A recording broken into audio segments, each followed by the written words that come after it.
दोस्तों नमस्कार, समौता education centre में आपका स्वागत है। आज हम लोग प्रश्नावली 1.2 के प्रश्न संख्या 6 को हल करेंगे।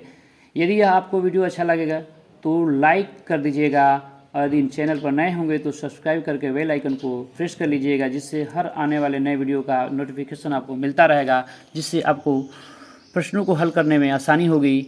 और आगे सवाल क्या कह रहा है हम लोग पढ़ते हैं। देखिए, प्रश्न संख्या 6 कह रहा है कि व्याख्या कीजिए कि 7 गुणे 11 गुणे 13 प्लस 13 और 7 गुणे 6 गुणे 5 गुणे 4 गुणे 3 गुणे 2 गुणे 1 प्लस 5 भाज्य संख्याएं क्यों हैं।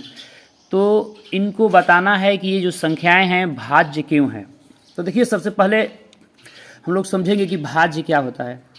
देखिए, भाज्य क्या होता है। तो देखिए, वे संख्याएं भाज्य होती है जिसका जो एक और स्वयं को छोड़कर किसी अन्य संख्या से भी विभाजित हो जाती है, जिसके दो के अलावा 2 से अधिक गुणनखंड होते हैं। जैसे 12 है, मान लीजिए 12 है, 12 को हम लोग कटाएंगे तो 2 छक्का 12, 2 तिहाई 6, और जो 3 है से कटेगा एक बार में, तो इसका जो 12 का गुणनखंड हुआ 2 गुणे 2 गुणे 3 गुणे 1, यानी इसका 2 से अधिक गुणनखंड हुआ। इसी प्रकार से मान लीजिए कि 10 लेते हैं तो 2 से कटेगा 2 5 10 और 5 कटेगा 5 एकम 5, तो 10 का गुणनखंड हो गया 2 गुणे 5 गुणे 1, यानी इसका भी 2 से अधिक गुणनखंड हुआ। यानी जिसके गुणनखंड 2 से अधिक होते हैं उसको कहते हैं हम लोग भाज्य संख्या। क्या कहते हैं? भाज्य संख्या। देखिए, अभाज्य संख्या क्या होता है? अभाज्य संख्या, देखिए, जिसका गुणनखंड केवल एक और स्वयं होता है। जैसे मान लीजिए 3 है, 3 को हम लोग कटाएंगे तो 3 से कटेगा एक बार में, तो 3 का गुणनखंड क्या हुआ? 3 हुआ और 1 हुआ, यानी स्वयं और 1। इसी प्रकार से मान लीजिए हम लोग लेते हैं 13, तो 13 को कटाएंगे तो 13 से कटेगा एक बार में, तो 13 का गुणनखंड क्या हुआ? 13 गुणे 1, यानी इसका 2 से अधिक गुणनखंड नहीं हुआ। जिस संख्या का 2 से अधिक गुणनखंड नहीं होता है उसे अभाज्य संख्या कहते हैं। जिसका 2 से अधिक गुणनखंड हो उसे भाज्य संख्या कहते हैं। यानी भाज्य संख्या वैसी संख्या को कहते हैं जो एक और स्वयं को छोड़कर दूसरी संख्या से विभाजित हो, और अभाज्य संख्या वैसी संख्या को कहते हैं जो एक और स्वयं को छोड़कर दूसरी संख्या से विभाजित नहीं हो। तो आइए हम लोग अब सवाल को हल करते हैं। तो देखिए, दिया है सवाल दिया है 7 गुणे 11 गुणे 13 प्लस 13।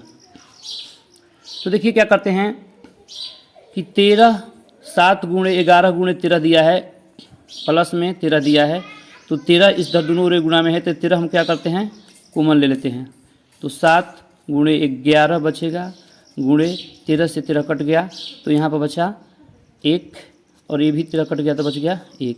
यानी इसके गुणा अगर हम लोग 7 से 11 से गुणा करेंगे तो हमारा जो भी संख्या आएगा और उसमें 1 जोड़ेंगे तो जो भी संख्या आएगा तो 13 का गुणज होगा। 13 गुणे 7, 13 इंटू 7 गुणे 11 गुणे 1 प्लस 1, इससे तीनों दोनों में गुणा करके जो भी जोड़ेंगे जो भी संख्या आएगा वह 13 का गुण होगा, जो कि एक भाज्य संख्या होगा। क्योंकि स्वयं के अलावा दूसरा भी संख्या अगर गुणा में आ जाए तो क्या होता है? वह भाज्य संख्या। तो इस प्रकार से ये हो गया। दूसरा दिया है, ये तो पहला था, दूसरा है, दूसरा क्या दिया है? तो दिया है 7 गुणे 6, 7 गुणे 6 गुणे 5 गुणे 4 गुणे 3 गुणे 2 गुणे 1 प्लस 5।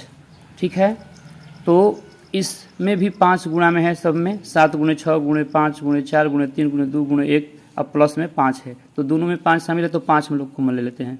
तो जब 5 कॉमन लेंगे तो 7 गुणे 6 बचेगा, गुणे यहाँ पर क्या बचेगा? 1, और गुणे यहाँ पर क्या बचेगा? 4, क्योंकि यह 5 से 5 कट गया तो बच गया 1। गुणे बचेगा 3 गुणे 2 गुणे 1 और 5 से 5 ये कट गया तो बच गया 1। यानी इसमें 7 में 6 में गुणा करेंगे, 4 में 3 में 2 में जो भी आएगा उसमें 1 जोड़ेंगे तो 5 का गुणज होगा, जो कि क्या होगा, भाज्य होगा। क्योंकि स्वयं के अलावा कोई दूसरा संख्या गुणज हो तो वह क्या होता है, भाज्य होता है। तो अतः लिखेंगे, अतः 7 गुणे 11 गुणे 13 प्लस 13 तथा 7 गुणे 6 गुणे 5 गुणे 4 गुणे 3 गुणे 2 गुणे 1 प्लस 5 क्या है, एक भाज्य संख्या है। क्या है, भाज्य संख्या है। ठीक है, इसको हम लोग ऐसे गुणा करके जोड़ कर भी लिख सकते हैं, गुणा में ऐसे भी लिख सकते हैं जैसे हो। ये प्रश्न परीक्षा की दृष्टि से महत्वपूर्ण होता है, इसलिए आप लोग ध्यान से देख लीजिएगा। और यह वीडियो अच्छा लगे तो लाइक और सब्सक्राइब करके चैनल को आप लोग रख लीजिएगा। बहुत बहुत धन्यवाद।